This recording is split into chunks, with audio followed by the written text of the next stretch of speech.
Hello boys and girls. Today we're talking about Vietnamese coffee. Are you ready? Let us begin. Magic rainbow fingers. We start.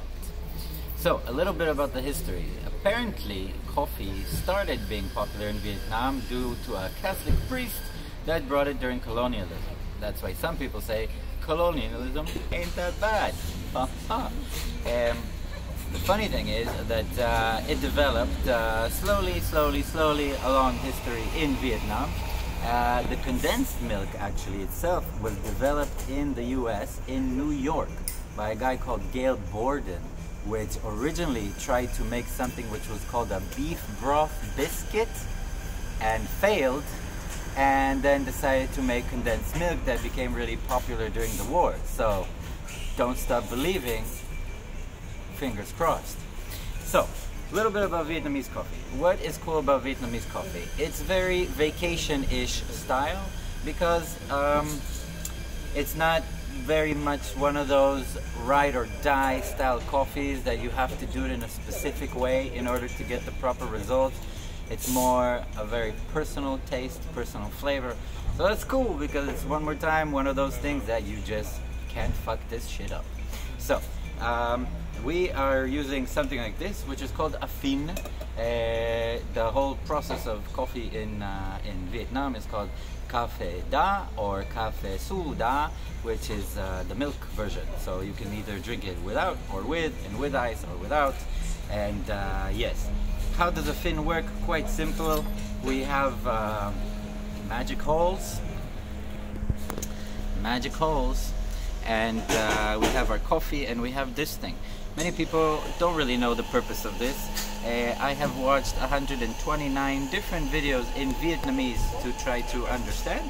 Apparently, the Vietnamese community of the US believes that this is a tamper, and you do need to tamp that shit down hard in order to make it very hard for the water to go through. We here at Coffee Solutions just put it on the top to kind of stabilize everything, and do not press. Obviously, if you do press, it'll be harder for the water to go, so slower. If you don't press, a bit faster. The process is relatively easy. We take our glass and our condensed milk.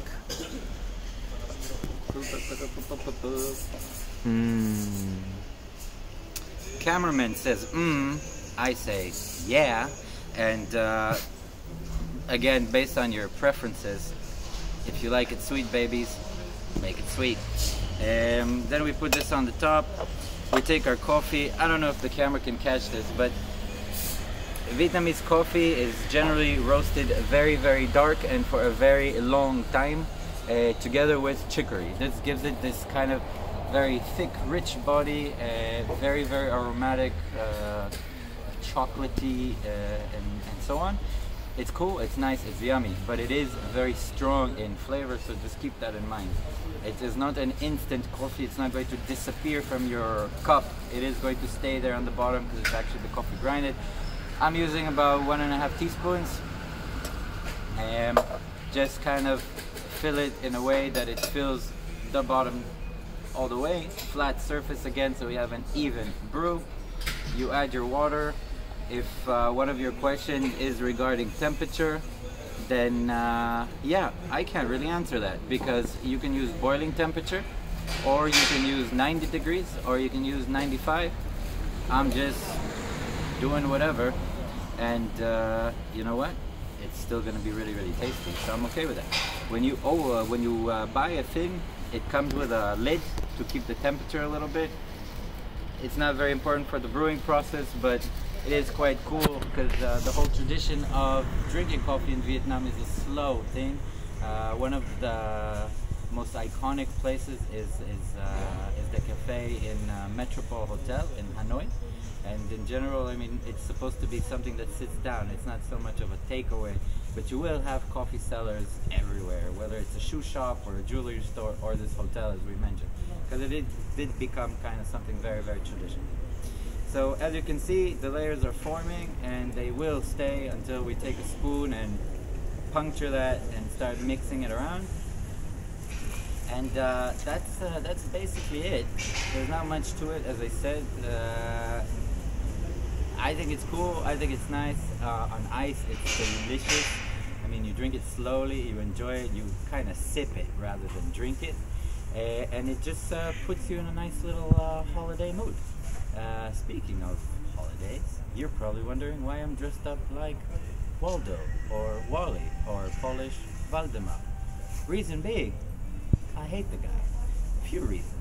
One of them, for somebody that has OCD like me, this big fucking book that doesn't fit into any of the other shelves in your room gave me a lot of shit with my mom that had to tell me to organize. It just didn't fucking fit. It never fits on any fucking shelf. Which is just like inconsiderate as fuck. It's just wrong. And the other thing, I mean, think about it, okay? Just think about it.